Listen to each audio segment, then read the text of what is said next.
Up in our local mountains, the U.S. Forest Service is gearing up for the upcoming wildfire season. Yeah, they're about to begin assessing what we can expect this spring during the heat in terms of fire risk. Fox 5's Les Crittenden spoke to the Forest Service about how they gauge these conditions. We've got some snow up here in our local mountains. You'd think that that would certainly help reduce the chance of wildfires this year, but that's not necessarily the case. So we're looking fairly dry.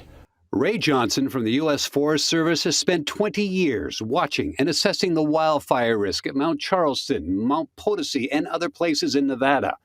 For the past few weeks, prescribed burns have been taking place in our mountains to get rid of possible fuels that could cause a wildfire. Now the job will be shifting to getting living plant samples to check moisture content. Look at this.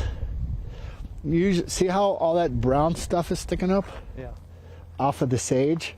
That means it's really, really dry. What Forest Service crews are going to do is collect those samples from different plants, weigh those samples, and then put them in an oven.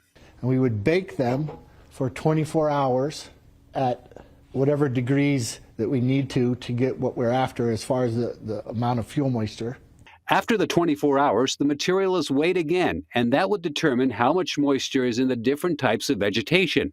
Their findings give the Forest Service an outlook on what to plan for, according to Johnson.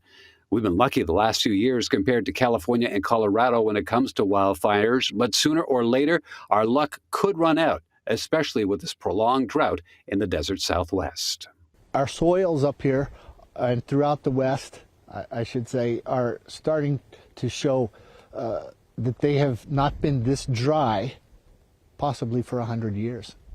So that drought that we're experiencing is really not just affecting the plants, but the soil as well. Les Crittenden, Fox 5 News, local Las Vegas.